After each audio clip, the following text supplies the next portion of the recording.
Hey everyone, welcome back. Larry here again to talk about my latest homebrew recipe, a bourbon stout. Yeah, just like that. Huh?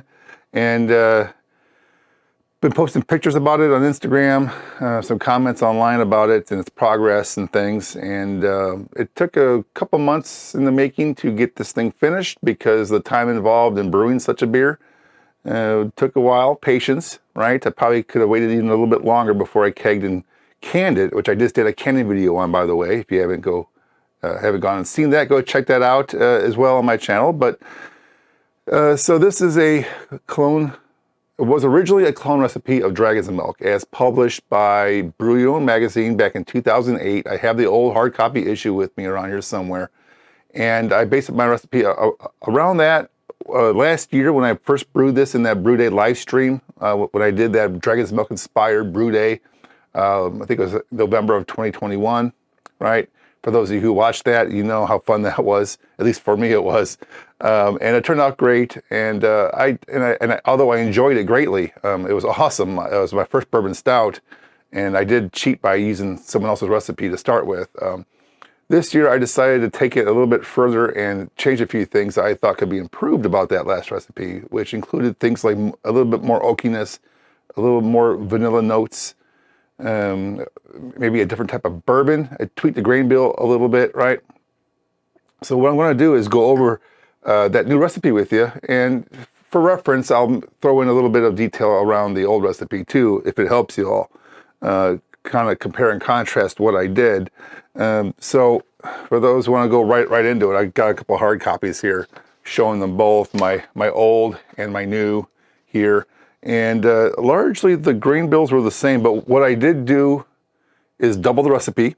So last year's was a 5-gallon batch, and this year's was a 10-gallon batch. And I actually used the same brew system. I used the BrewEasy then for the 5-gallon batch, and the BrewEasy again for this batch. And it was a lot. It was if you guys remember that last brew day, I was struggling, we were, I guess as a group, were struggling to brew a 5-gallon batch of beer on that BrewEasy, largely because it was a very large grain bill for the batch size on a larger system meant for generally larger batches, and the fact that I had to keep my electric boil coil in the kettle submerged under wort or water or whatever to keep the element from burning out. So that left less water for the mash tun to mix and mash everything in there, right? Well, this year I doubled the batch, and I had the opposite problem. I had too much grain basically in the mash tun. It was crazy. I actually had to remove the auto sparge arm from the mash tun, and the liquid level rose all the way to almost the very lip of that mash tun. And it was still a very thick mash. I was churning and mixing and trying to stir it all in and keep the recirculation going without sticking and without overflowing the vessel. Oh man! So I had to watch the whole mash for the opposite reason. Whereas last year I was trying not to lower the level of the wort in the kettle where the boil coil was. This time it was all about keeping the mash tun from overflowing, which was the other extreme, I guess, right? So I doubled the batch. So it's not exactly 1-for-1 because of that, because I have some losses in every brew system, right, that you have, including the several I have. They're all a little different, right? They each have their own losses in the system in terms of evaporation, dead space, etc., right? And so by doubling a recipe, if you brew it on the same system, it's not a multiplication factor of 2 necessarily for everything, because the losses are still the same regardless of whether they're a 5-gallon batch of brewing or a 10-gallon batch of brewing on the same system, right? So when you look at this recipe later or currently while you're watching this video, I'll put links to both of them in the video description so you can do your own cross-reference as well. And so what I largely did was double the batch sizes, and the grains were all largely the same. I did change the ratios a little bit on some of the roasted malts, a little bit here. I decided to add those malts, those dark roasted malts later on in the mash, because I remember last year, some of you, thank you, have pointed out, hey Larry, why didn't you add the roasted grains later on in the mash? so that you don't get as much of the astringency in the bitterness that comes out of those dark roasted malts. So this year I thought I'd give it a try. Added them in the last 15 minutes of the mash and gave it a whirl. And the result is I don't taste any astringency. I really didn't notice any last year, but again, that was a year ago. Memories kind of fade. There may have been compared to what I have now. Maybe this one's a little bit smoother. It is pretty smooth, actually, honestly. I mean, it's a really smooth. Oh, man. Oh, that's so good. Oh, man. You know, I only brew these things in the wintertime, or for the winter time, because of the type of seasonal brewer I am. Man, if it was cold year-round, I'd be brewing this year-round, I'll tell you. I mean, because in the summertime, I brew like the lighter, more refreshing beers. But man, this is really satisfying in this kind of cold weather that we're having right now. I digress, though. So I did that, but this was a huge grain bill. I think it was like 45 pounds or more of grain, and 70 quarts, which is about, geez, I have to do the math on the gallons and liters for you all out there who are not in the US. It did max out my vessel, my mash tun, to the extreme. I had to watch it so close. That was an interesting experience. I'll do it again if I have to in order to brew this, because this is delicious. But then, the hops were a little different. I was going to, so in the old recipe, I used a combination of Columbus and Northern Brewer hops. The homebrew shop didn't have plain Columbus, but they do have the CTZ. I think it's the Columbus Tomahawk and Zeus blend, which is very similar. So I just went ahead and used that along with the Northern Brewer hops in that recipe. Some of the things I also changed, I changed the oak chips, right? So I think last year I just had some bourbon barrel oak chips that were just labeled bourbon barrel oak chips in the homebrew store. I didn't even know what their toast level was, but I think it was more of a medium toast.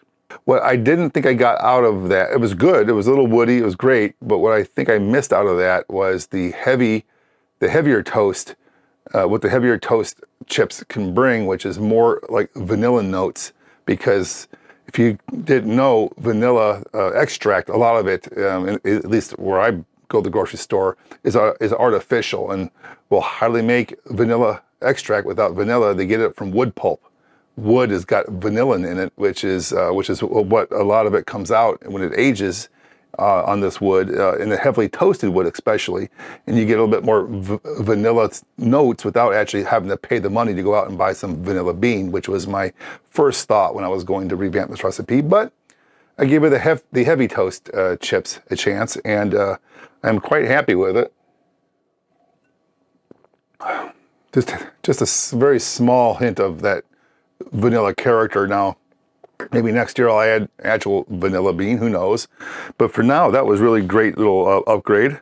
And what did I do here for, oh, and the bourbon. I think last year, I can't remember the brand of bourbon I used, but this year I went top shelf and, well, almost top shelf. I got some Woodford Reserve, and I used several ounces of this. Now, the trick with this is that you gotta take your toasted oak chips, you put them in a jar, you cover them with the bourbon of your choice, and for me, after several days, that bourbon level dropped, and I actually had to top out with more bourbon because it dropped because the wood absorbed the bourbon, right? That's what we want.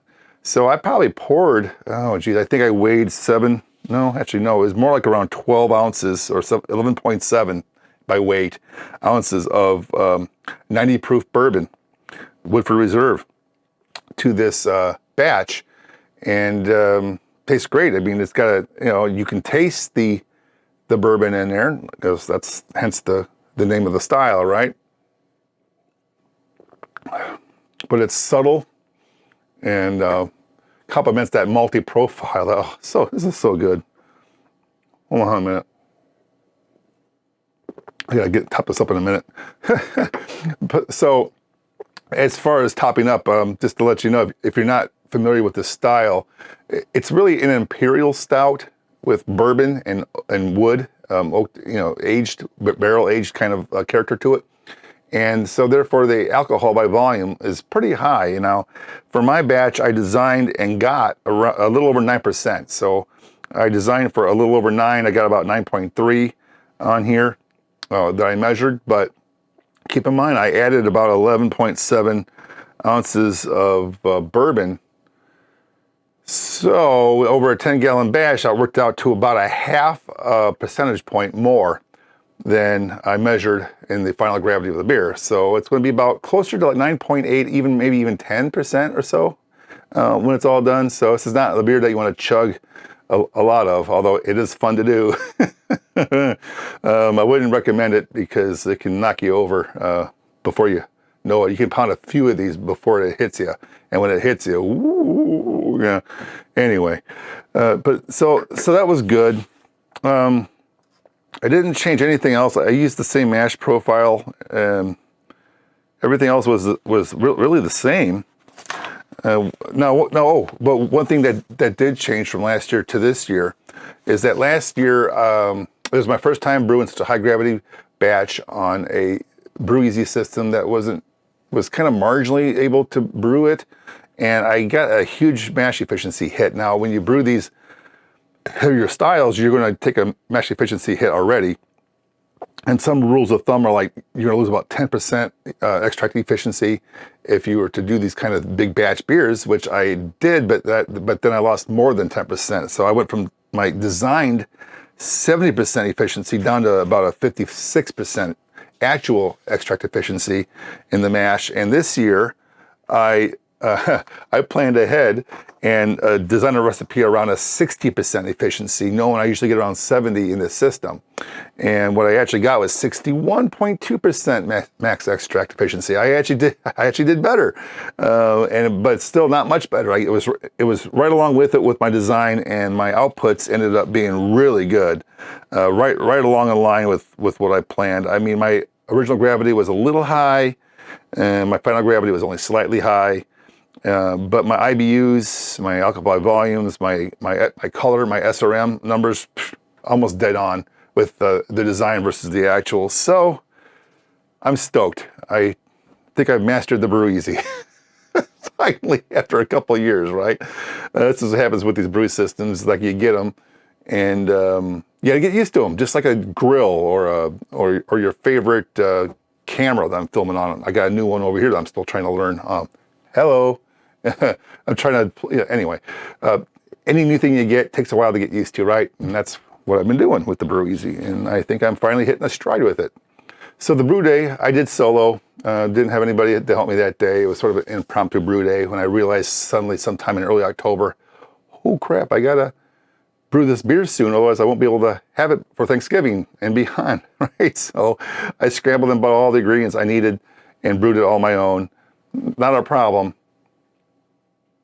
I mean, I was able to work that big 13-gallon Kegmenter that I got, which I still haven't done a video on yet.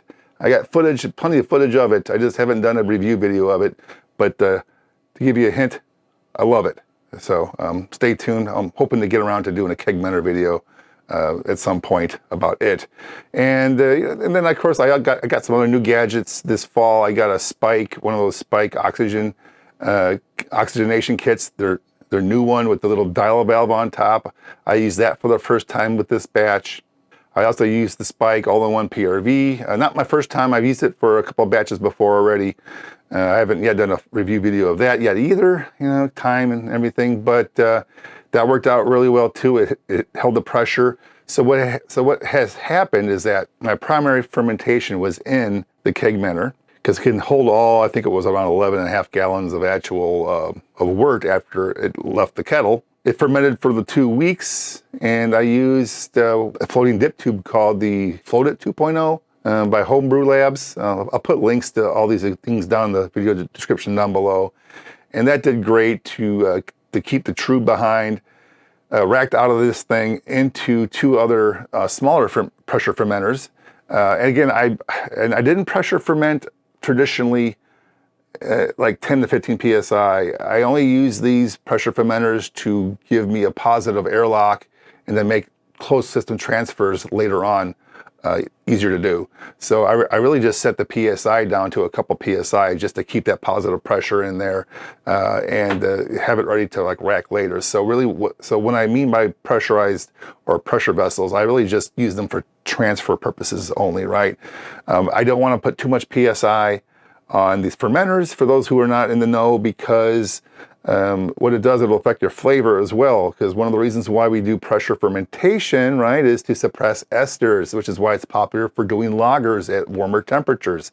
Suppresses the esters and off flavors. Well, with a beer style like a nice bourbon stout, you want some of those esters, you know, you want some of those flavors in there. So that was, just beware of that when I show you these little clips and things. But I racked out of the Kegmenter and into, I think it was a Spike Flex Plus and another vessel, the All-Arounder, I believe it was.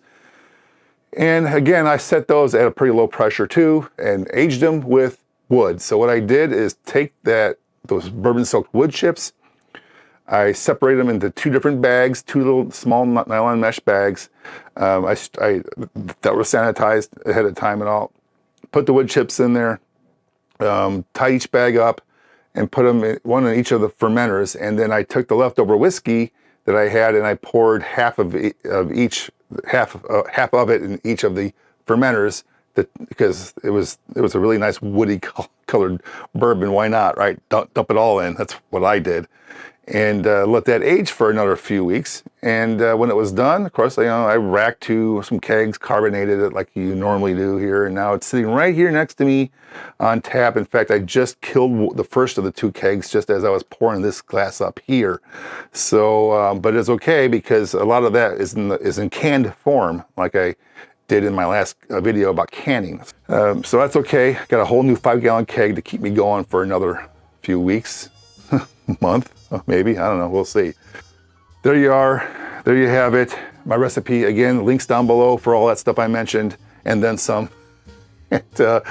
Brew on, brew forth, give it a try. It's a decent recipe, just like last year's recipe was. And my only regret is I can't taste them side by side anymore to give you my opinion as to which was better. But truth is, I love that last batch. I love this batch. I love the next batch. They're all so much alike as long as you follow the same process and general ingredients and stuff. So that's it. So all right. Thanks for watching. Talk to y'all next time.